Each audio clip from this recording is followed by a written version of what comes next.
नमस्कार। Last class में हमने प्रायद्वीप पठार के बारे में पढ़ा था। आज हम पढ़ेंगे उत्तर विशाल मैदान के बारे में। उत्तर विशाल मैदान का निर्माण कैसे होता है? तो हिमालय से आने वाली नदियां उत्तर विशाल मैदान का निर्माण करती है, इसलिए उत्तर विशाल मैदान को हिमालय का वरदान माना जाता है।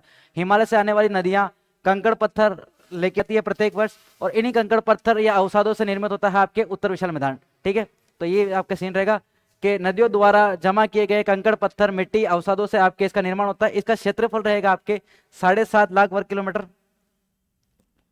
7.5 लाख वर्ग किलोमीटर, और इसकी लंबाई रहेगी 2400 किलोमीटर। और इसकी जो औसतन ऊंचाई है, औसतन जो चौड़ाई है, वो आपकी रहेगी पश्चिम में अधिक और पूर्व में कम। पश्चिम में 300 किलोमीटर और पूर्व में आपके 150। यानी कि उत्तर विशाल मैदान में पश्चिम की ओर आने पर कणों का आकार बढ़ता है। ठीक है, पश्चिम में अधिक रहेगी और पूर्व में कम रहेगी। ठीक है, ये याद रखना, पश्चिम में अधिक और पूर्व में कम। ठीक है, फिर आपके हिमालय का अध्ययन दो प्रकार से किया जाता है। कैसे कैसे? तो भौगोलिक आधार पर और प्रादेशिक आधार पर। उससे पहले अपन ने जब प्रायद्वीप पठार पढ़ा था, उसमें भी अपन देखा था श्रृंखलाओं के आधार पर आपके और पठारों के आधार पर। ठीक है, तो इसमें भी आपके भौगोलिक आधार पर और आपके प्रादेशिक आधार पर। पहला अपना रहेगा भौगोलिक आधार। भौगोलिक आधार पर कैसे बांटा गया है देखो, तो भौगोलिक आधार पर ऐसे बांटा गया है। भौगोलिक आधार पर देखना, हिमालय है, हिमालय के बाद जो क्षेत्र शुरू होता है, यानी कि हिमालय से आने वाले अवसाद, जो अवसाद सर्वप्रथम जमा होते हैं जिस क्षेत्र में, इसको हम बोलते हैं बावर। बावर में बड़े कंकड़ पत्थर इकट्ठा होते हैं, जैसे कि आप ये डायग्राम देख पा रहे होंगे। ये हिमालय है, ये हिमालय है। हिमालय के बाद जो कंकड़ पत्थर आ रहे हैं, ये बड़े कंकड़ पत्थर, इसको बोलेंगे अपन बावर।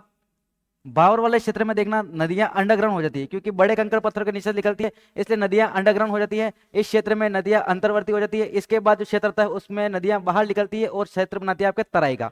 ठीक है, इसमें पानी की अधिकता होने के कारण यह क्षेत्र आपके दलदली एवं आपके दलदली क्षेत्र हो जाता है। दलदली क्षेत्र होने के कारण यहाँ पर मच्छर की समस्या सर्वाधिक पाई जाती है, और मच्छर के कारण होता है मलेरिया, इसलिए तराई के क्षेत्र में सर्वाधिक मलेरिया की समस्या पाई जाती है।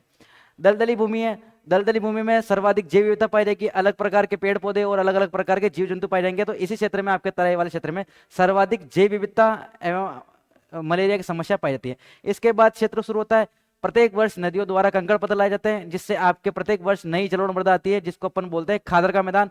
और वो खादर का मैदान बनता है, उससे जो आपके भूमि जो आपके पुरानी जलोढ़ मृदा है वो साइड हो जाती है, उसको बोलते हैं बांगर का मैदान। ठीक है, तो क्षेत्र कैसे होंगे आगे? हिमालय के बाद आपके शुरू होगा बावर का मैदान, बावर के मैदान के बाद आपके तराई का मैदान, और तराई के मैदान के बाद आपके खादर, और खादर के आजू बाजू जो होता है उसको अपन बोलते हैं बांगर। इसके बाद नदियां बनाती है डेल्टा। ठीक है, इसके बाद नदियां मिल जाती है आपके समुद्र में और डेल्टा का निर्माण करती है। ठीक है, तो ये देखना उद्गम से संगम तक हिमालय से नदियां निकली। हिमालय से नदियां निकलने के बाद आपके भंवर क्षेत्र का निर्माण करती है, जहां पर बड़े कंकड़ पत्थर होते हैं। इसके बाद तराई क्षेत्र का निर्माण करती है, जहां पर दलदली भूमि होती है, जहां पर सर्वाधिक बायोडाइवर्सिटी जैव विविधता पाई जाती है, और मलेरिया की समस्या भी यही पाई जाती है। फिर प्रत्येक वर्ष नदियों द्वारा खादर नवीनतम जलोढ़ मृदा लाई जाती है, जिससे खादर खादर के मैदान का निर्माण होता है। और इसी के दोनों तरफ फैला हुआ बांगर का मैदान होता है। इसके बाद नदियां समुद्र में मिल जाती है और डेल्टा का निर्माण करती हैं। ठीक है, तो ये आपके किस तरह है? भौगोलिक आधार पर नदियों का, सॉरी, भौगोलिक आधार पर हिमालय, भौगोलिक आधार पर उत्तर विशाल मैदान का अध्ययन। ठीक है, एक एक देख लेते हैं। भावर क्या होता है? तो भावर आपके जो विस्तार है वो सिंधु से तीस्ता नदी तक, ठीक है, सिंधु से तीस्ता नदी तक, यानी कि 8 से 16 किलोमीटर तक फैला हुआ है।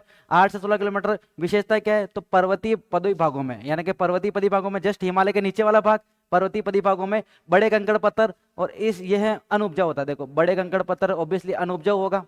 ठीक है, अनुपजाऊ होगा। और इसमें क्या हो जाता है? नदियां अंतर्वर्ती, यानी कि अंडरग्राउंड।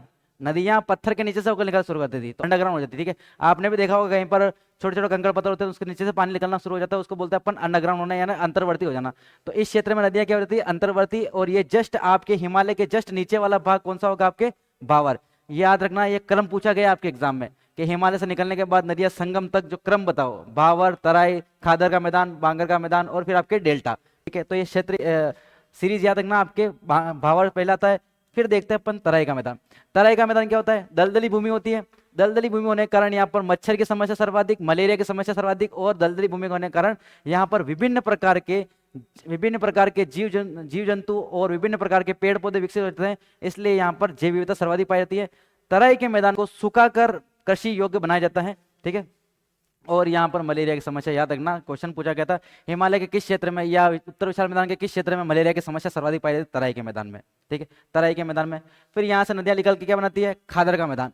ठीक है, खादर के मैदान की विशेषता है कि नवीनतम जलोढ़ मृदा होगी, तो सर्वाधिक उपजाऊ होगा। नई मृदा आई तो नए उपजाऊपन, नए सब पोषक आएंगे। ठीक है, अब मेन बात क्या है, खादर के मैदान को पंजाब में क्या कहा जाता है? मेनली बात पंजाब की होगी क्योंकि पंजाब का मैदान ही बड़ा है, सिंधु की सहायक नदियों द्वारा पंजाब के मैदान का निर्माण किया जाता है, इसलिए अपन पंजाब को बेस लेके मानते हैं यहाँ पर। तो पंजाब के मैदान को क्या कहा जाता है? वेट। क्वेश्चन पूछा गया आपके, पंजाब के मैदान को, सॉरी, खादर के मैदान को पंजाब में क्या कहा जाता है? वेट। और पंजाब में ही आपके बांगर यानी कि पुरानी जलोढ़ मृदा के मैदान को क्या करता है? दाया। ये भी क्वेश्चन पूछा गया है। ठीक है, दोनों याद रखना। तो पंजाब में खादर के मैदान को क्या कहता है? वेट। और पंजाब में ही आपके बांगर के यानी कि पुरानी जलोढ़ मृदा के मैदान को क्या कहता है? आपके दाया। ठीक है, ये भी ध्यान रखना। फिर आपके डेल्टा, डेल्टा क्या होता है? तो नदियां समुद्र में मिलने से पहले त्रिभुजाकार आकृति का निर्माण करती है, उसे अपन डेल्टा बोलते हैं। जैसे ये आपके समुद्र है, इसमें नदियां आ रही है, तो नदियां आएगी, अवसाद आने के कारण नदियां क्या होती है? फैल जाती है, अलग अलग ब्रांचों में फैल जाती है। तो ये आपके जो पंजाकार आकृति, पक्षी के पंजे के समान आकृति बनाती है या त्रिभुजाकार आकृति बनाती है, इसे अपन डेल्टा बोलते हैं। यानी कि समुद्र मिलने से पहले जो नदी निर्माण करती है उसे अपन डेल्टा बोलते हैं। ठीक है, तो डेल्टा का निर्माण क्या करती है? डेल्टा भी याद रखना, डेल्टा फेमस है आपका सुंदरवन का डेल्टा। ठीक है, सुंदरवन का डेल्टा विश्व का सबसे बड़ा डेल्टा है। और इसका नाम क्यों पड़ा है? क्योंकि यहाँ पर पाए जाते हैं सर्वाधिक सुंदरी नामक वृक्ष। ठीक है, सुंदरी नामक वृक्ष पाए जाने के कारण यहाँ पर इसका नाम रख दिया गया है सुंदरवन डेल्टा, जो कि स्थित है आपके पश्चिम बंगाल में, और नदी रहेगी आपके गंगा। तो क्वेश्चन पूछा जा सकता है आपसे, पूछा जाता है कि पूछा गया है कि सुंदरवन डेल्टा किस नदी पर स्थित है? तो आपके सुंदरवन डेल्टा गंगा नदी पर स्थित है। ठीक है, इसका आई थिंक मेरे पास वो भी होगा, देखो डेल्टा ऐसे बनाया जाता है। ठीक है,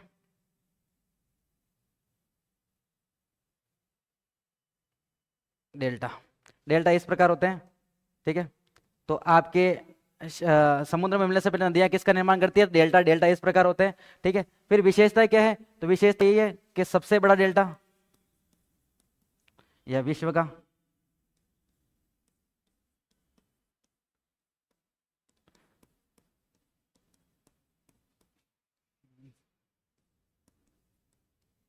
सबसे बड़ा, विश्व का सबसे बड़ा डेल्टा कौन सा है? सुंदरवन डेल्टा, स्थिति पश्चिम बंगाल, गंगा नदी रहेगी, और विश्व का सबसे बड़ा। अब डेल्टाई क्षेत्र में पाए जाने वाले खड्डों के बारे में क्वेश्चन पूछा था भाई साहब कि खड्डे के नाम क्या है? जो डेल्टाई क्षेत्र में खड्डे पाए जाते हैं उन खड्डों के नाम क्या है? देखो, खड्डे पाए जाते हैं आपके तो आपके बिहार में जो डेल्टाई क्षेत्र में खड्डे बनते हैं उन खड्डों का जाता है जल्ला। ठीक है, जल्ला पड़ गए, जल्ला पड़ गए, ऐसे स्थानीय नाम है। और आपके जो पश्चिम बंगाल में खड्डे पड़ते हैं उनको बोलते हैं विल, यानी कि बिल विल। ठीक है, जल्ला और विल। तो ये भी क्वेश्चन पूछा गया है, बिहार में जल्ला कहते हैं और आपके पश्चिम बंगाल में विल कहा जाता है। ठीक है, तो ये भी याद रखें, कैसे कैसे क्वेश्चन बन जाते हैं पर बनते हैं, देखो। ठीक है, तो आपके, और ये डेल्टा याद रखना, देखो ये त्रिभुजाकार आकृति बना रही है, ये आ रही है नदी, ये नदियां अलग अलग ब्रांचों में बदल जाती है और आपके त्रिभुजाकार या पंजे के आकार है ना, पक्षी के पंजे के आकार का बनाती है। नेक्स्ट देखते हैं अपन, ये अपना हो गया था ये अपना हो गया भौगोलिक आधार पर। अब देखते हैं प्रादेशिक आधार पर उत्तर विशाल मैदान का अध्ययन। प्रादेशिक आधार पर उत्तर विशाल मैदान का अध्ययन 4 भागों में किया गया है। राजस्थान का मैदान, पंजाब हरियाणा का मैदान, गंगा का मैदान और असम का मैदान। ठीक है, पंजाब का राजस्थान का मैदान, पंजाब हरियाणा का मैदान, और उसके बाद यूपी का मैदान। यूपी के मैदान को अपन गंगा के मैदान के नाम से भी जानते हैं, और आपके एक असम का मैदान, ठीक है, जिसे अपन ब्रह्मपुत्र नाम से भी जानते हैं। तो ये मैदान हो जाएंगे आपके। असम के मैदान को अपन ब्रह्मपुत्र का मैदान भी कहा जाता है, क्योंकि आपके मुख्यतः असम के मैदान का निर्माण करने में ब्रह्मपुत्र नदी का ही योगदान रहता है। ठीक है, पंजाब हरियाणा का मैदान, देखो ये डायग्राम देखना, पंजाब राजस्थान का मैदान, पंजाब हरियाणा का मैदान और गंगा के मैदान को 3 भागों में बांटा गया है, ऊपरी गंगा, मध्य गंगा और निचली गंगा, और इसके बाद आपके ब्रह्मपुत्र। मतलब यहाँ से पश्चिम से पूर्व की ओर विस्तार इसका उत्तर विशाल मैदान का। तो राजस्थान का मैदान, पंजाब का मैदान, गंगा के मैदान को 3 भागों में बांटा गया है, उत्तरी गंगा, ऊपरी गंगा, मध्य गंगा और निचली गंगा और ब्रह्मपुत्र का मैदान। ठीक है, ये डायग्राम आपको दिमाग बैठा लेना। गंगा के मैदान को 3 भागों में बांटा गया। हालांकि गंगा के मैदान को बहुत ज्यादा भागों में बांटा गया है, आपका मैदान गंगा के मैदान के भाग ही याद करने होंगे। तो अवध का मैदान, मिथिला का मैदान, सारण का मैदान, बहुत सारे भागों में बांटा गया। ऊपरी गंगा मैदान, यूपी का मैदान, बिहार का मैदान। ठीक है, तो अपन आगे से पढ़ेंगे जब गंगा पढ़ेंगे। ठीक है, तो अब पहले पढ़ते हैं अपन पंजाब और हरियाणा। देखो, पंजाब और हरियाणा का मैदान अलग अलग है। पंजाब के मैदान का निर्माण सिंधु एवं उसकी सहायक नदियों द्वारा होता है। सिंधु एवं सहायक झेलम, चिनाब, रावी, व्यास और सतलज, इनके द्वारा होता है। सिंधु की सहायक नदियां चिनाब, रावी, व्यास, झेलम और सतलज, इनके द्वारा होता है पंजाब। पंजाब नाम क्यों पड़ा? देखो, 2 नदियां होती है, 2 नदियों के मध्य भूमि, इस भूमि को कहा जाता है आब। ठीक है, आब। पंजाब ऐसी जगह स्थित है जिसके तरफ 5 नदियां हैं, तो 5 नदियों के मध्य स्थित है, इसलिए पंज आब, पंज आब, पंज आब, पंजाब। ठीक है, 5 नदियों के मध्य स्थित होने के कारण इसे पंजाब कहा जाता है। 2 नदियों के मध्य की भूमि आब, 5 नदियों के मध्य की भूमि पंजाब। ठीक है, इसलिए इसे पंजाब कहा जाता है। पंजाब और हरियाणा का मैदान, देखो पंजाब का निर्माण तो कैसे हुआ है, आपके सिंधु एवं उसकी सहायक नदी द्वारा पंजाब का निर्माण हो रहा है, और हरियाणा का मैदान का निर्माण आपके यमुना नदी द्वारा हो रहा है। लेकिन इन दोनों को अलग करने वाली नदी कौन सी है, गग्गर नदी। ये क्वेश्चन बनता है भाई साहब कि आपके पंजाब के मैदान को और हरियाणा के मैदान को अलग करने वाली नदी कौन सी है, तो गग्गर नदी। लेकिन पंजाब की नदी का, पंजाब के मैदान का निर्माण कैसे होता है, आपके सिंधु एवं उसकी सहायक नदी द्वारा, और आपके हरियाणा के मैदान का निर्माण यमुना नदी द्वारा। ठीक है, फिर आपके राजस्थान का मैदान का पता है आपको, राजस्थान के पूर्वी मैदान किसके द्वारा, तो 2 आपके नदियां हैं, चंबल है भाई, बहुत सारी नदियां हैं ना, तो इनके द्वारा होता है। ठीक है, यूपी का मैदान, यूपी का मैदान को अपन गंगा का मैदान भी कहते हैं, क्योंकि आपके गंगा जो सर्वाधिक बहती है, या गंगा द्वारा निर्माण, जो गंगा द्वारा मैदान का निर्माण किया जाता है वो अधिकतर यूपी में किया जाता है, सर्वाधिक यूपी में किया जाता है, इसलिए इसे यूपी का मैदान भी कहता है या गंगा का मैदान भी कहता है। और असम का मैदान, असम या बाणगंगा मैदान, सॉरी बाणगंगा क्या, ब्रह्मपुत्र का मैदान, दोनों ही एक ही है ना। ठीक है, तो आगे देखते हैं क्या है, पहला देखना आपने, देखो पंजाब, पंजाब के मैदान का निर्माण कैसे होता है, तो सिंधु एवं सहायक नदियों द्वारा।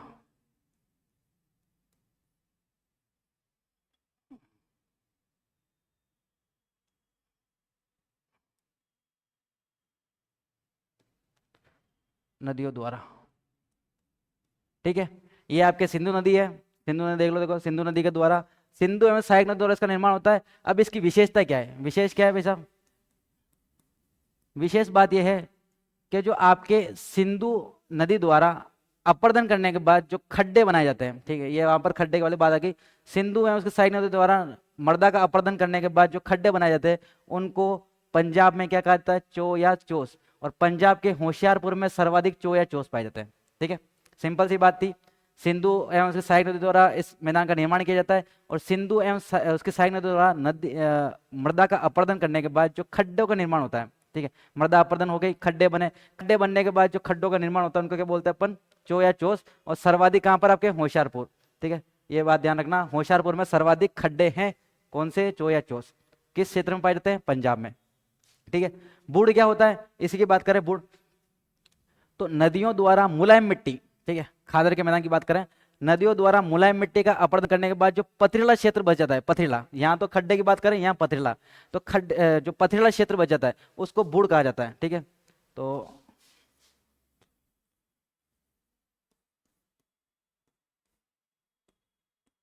पथरीला क्षेत्र, ठीक है, पथरीला क्षेत्र। फिर आपके बात करते हैं एक और विशेषता, आप क्या होता है, तो मैंने जस्ट बता दिया, आपके 2 नदियों के मध्य की भूमि आप कहलाती है, 2 नदियों का मध्य होगा तो 2 आप कहलाएगा, 5 नदियों का मध्य होगा तो पंजाब कहलाएगा, इसलिए पंजाब का नाम क्या पड़ गया, पंजाब पड़ गया, पंच आप पंजाब। ठीक है, 2 नदियों के मध्य 2 आप। ठीक है, तो ये हो गया 2 नदियों के मध्य 2 आप। नेक्स्ट देखते हैं प्रमुख आप कौन कौन से बनाते हैं, ये आपके most and most important, very important डालना ना इसमें, तो अरे वेरी वेरी डालना है, वेरी इंपॉर्टेंट ना, वेरी इंपॉर्टेंट, ये बहुत ही बार पूछा जाता है कि पंजाब या मुख्य आप के बारे में बताओ, तो सिंधु सागर आप, चाज आप, देखो सिंधु सागर आप सबसे बड़ा आप है, इसलिए 3 नदियां होगी, सिंधु, झेलम और चेनाब। इसके बाद आपके चाज आप, तो इसको याद करने का बहुत ही सिंपल तरीका, सिंपल सिंपल बिल्कुल याद हो जाएगा ना। देखो ये पहला वाला तो याद करना, सिंधु सागर आप, सिंधु नदी है ये, झेलम और चेनाब याद रखना। ठीक है, ये क्रम भी याद रखना, चाज आप, च से क्या हो जाएगा, चिनाब, और ज से हो जाएगा झेलम, तो चाज, चिनाब और झेलम नदी द्वारा बनाता है। र से क्या हो जाएगा, रावी, और च से क्या हो जाएगा, चिनाब। व से क्या हो जाएगा, व्यास, और र से हो जाएगा रावी। व से क्या हो जाएगा आपके, व्यास, और विस्त, इस्त से क्या हो जाएगा आपके, सतलज, सॉरी सत से क्या हो जाएगा आपके, सतलज।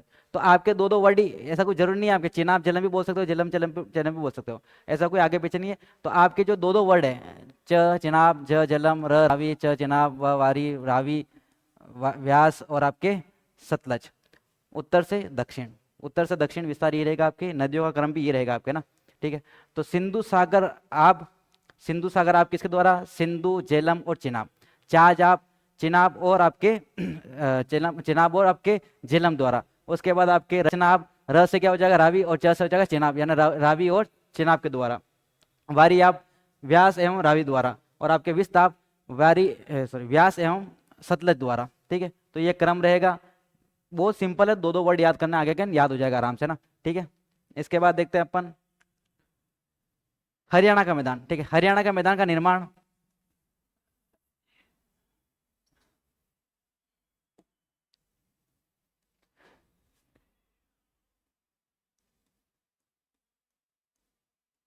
नदी द्वारा।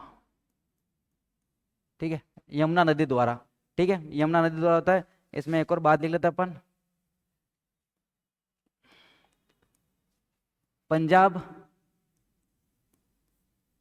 पंजाब व हरियाणा के मैदान को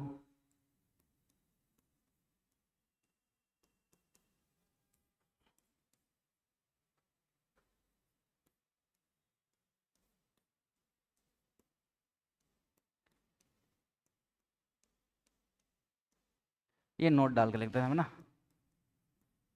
ठीक है, पंजाब तथा हरियाणा के मैदान को गग्गर नदी अलग करती है। ठीक है, राजस्थान के मैदान में यहाँ पर अपन ज़्यादा विशेषता नहीं पढ़ेंगे, ज़्यादा डीपली नहीं पढ़ेंगे, क्योंकि राजस्थान में खुद ही टॉपिक है पूर्वी मैदान, तो उसमें आप काफ़ी ज़्यादा पढ़ते हैं, तो यहाँ पर थोड़ा बहुत ही पढ़ते हैं। राजस्थान के मैदान को दो भागों में बांटा गया है, अरावली के पश्चिम में और अरावली के पूर्व में। अरावली के पूर्व में आपको पता ही है चंबल द्वारा निर्माण किया था, और अरावली के पश्चिम में राजस्थान की सबसे लंबी नदी कौन सी है, महत्वपूर्ण नदी लूणी।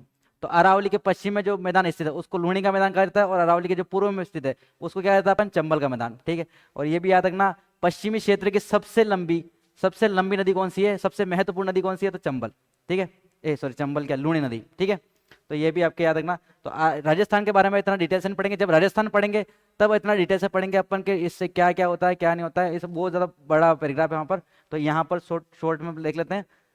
भारत में कहीं पर भी ज़्यादा राजस्थान के बारे में अपन कहीं पर भी पढ़ेंगे, क्योंकि राजस्थान अपने खुद के टॉपिक है पूरा ना। ठीक है, अगर अभी बिहार के एग्जाम की तैयारी कर रहे होते तो अपन बिहार के बारे में नहीं पढ़ते, राजस्थान के बारे में दिमाग से पढ़ते हैं। ठीक है, तो अभी फिलहाल इसी बन पड़े। फिर आप क्या आता है गंगा का मैदान, यानी कि यूपी का मैदान या गंगा का मैदान। देखो इसका थोड़ा सा पार्टीशन ज़्यादा बड़ा है, तो इसके पार्टीशन ही याद करना है, इतने जो बांट रखे हैं इस ये याद करने, इसके अलावा कुछ याद नहीं करना है। मेनली इंपॉर्टेंट होगा जब अपन गंगा नदी पढ़ेंगे तब याद करने होंगे, तो अभी सिर्फ इतने ही याद करने। गंगा के मैदान को 3 भागों में बांटा है, पहला डायग्राम बताता मैं आपको, ऊपरी गंगा, मध्य गंगा और निचली गंगा। ठीक है, ऊपरी, मध्य और निचली गंगा। ऊपरी गंगा को 2 भागों में बांटा है, आपके रुहेलखंड का मैदान और आपके अवध का मैदान। ठीक है, रुहेलखंड और अवध का मैदान। और पूर्वी मध्य गंगा को वापस 2 भागों में बांटा है, पूर्वी यूपी छोड़ो। बिहार का मैदान, बिहार के मैदान को 3 भागों में बांटा है। बिहार आपने सुनते ही लगेगा कि मगध, सारण और मिथिला। मगध, सारण और मिथिला, आपने रामायण महाभारत देखी हो तो उसमें आती है मगध, सारण और मिथिला, मिथिला कुमारी, मिथिलेश। ठीक है, तो और आपकी निचली गंगा को 2 भागों में बांटा है, बिहार और पश्चिम। तो ये कोई नहीं पूछेगा इतना। ठीक है, बस पूछेगा तो इतना कि रुहेलखंड का मैदान किसका भाग है, अवध का मैदान किसका भाग है, मगध का मैदान, सारण का मैदान और मिथिला का मैदान किसके भाग हैं। तो बस सिंपल सोर बताना है, गंगा के मैदान के भाग है, बस इससे ज़्यादा कुछ नहीं बताना।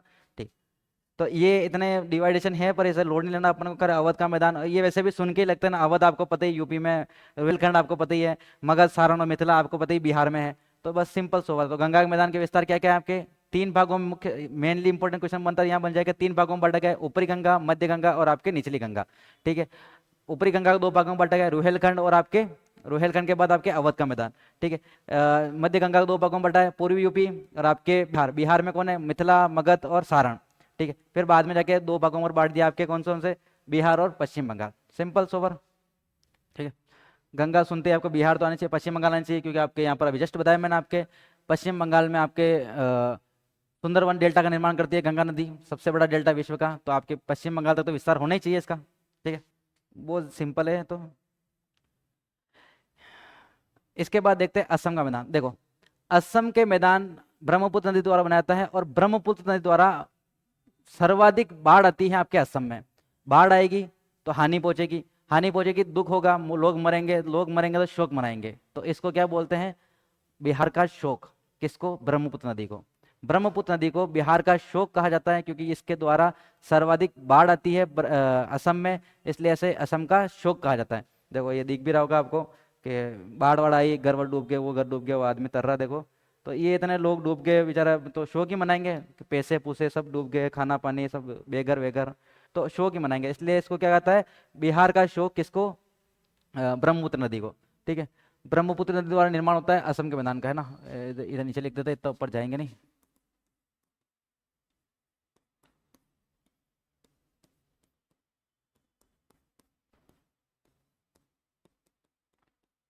ठीक है, ब्रह्मपुत्र द्वारा निर्माण निर्माण होता है, और इसे असम का शोक भी कहा जाता है, किसको, ब्रह्मपुत्र नदी को। ठीक है, ब्रह्मपुत्र नदी द्वारा शोक मनाता है, और इसी को इंग्लिश में बोलते हैं सोर ऑफ असम। सोरो ऑफ असम, शोर शोर मचा दिया, सोर ऑफ असम। ठीक है, रोएंगे चिल्लाएंगे तो शोर तो हो गई, तो सोर ऑफ असम। ठीक है, अब इसकी विशेषता क्या है, तो इसकी विशेषता है, देखो आपने देखा होगा कि समुद्र में द्वीप होते हैं, ये समुद्र, ये द्वीप है, बहुत सारे द्वीप होते हैं। ठीक है, पर नदियों पे द्वीप कम देखने को मिलते हैं। तो आपके जो ब्रह्मपुत्र नदी है उस पर एक द्वीप है, माजुली द्वीप। ठीक है, माजुली द्वीप विश्व का सबसे बड़ा नदी द्वीप है, नदी। ठीक है, मेन इंपॉर्टेंट बात क्या है, नदी द्वीप विश्व का सबसे बड़ा नदी द्वीप है। कौन सा द्वीप, माजुली द्वीप। स्थिति क्या रहेगी, असम। नदी कौन सी रहेगी आपके, ब्रह्मपुत्र। और विशेषता क्या है, विश्व का, इसको नाम है, ये देख लिया होगा आपने सभी। तो विशेषता लिख लेते हैं अपन, विश्व का सबसे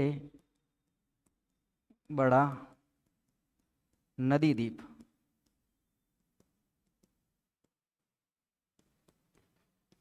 और अच्छी बात यह है, एक और विशेषता लिख लेते हैं कि गुड न्यूज़ है, 2017 में इस द्वीप को जिले का दर्जा दे दिया गया है।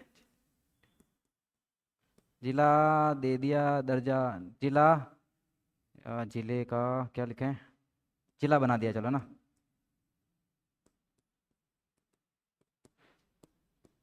जिला बना दिया, ठीक है, सरकार ने जिला बना दिया, इतना बड़ा द्वीप है कि जिला ही घोषित कर दिया, चलो जिला, आज से जिला तुम। ठीक है, तो ये रहेगा इसका, जिला बना दिया। ठीक है, विश्व का सबसे बड़ा नदी द्वीप ब्रह्मपुत्र नदी, असम, माजुली द्वीप, माजुली। ठीक है, विश्व का सबसे बड़ा नदी द्वीप, और जिला कब बनाया आपके, 2017 में। बाढ़ आती है इसलिए इसको बोलते हैं सौरभ असम। ये आपके होते हैं नदी, हिमालय, सॉरी, ये आपके खत्म होता है उत्तर विशाल मैदान का। ठीक है, इतना छोटा सा है, 20 मिनट लगे अपन को।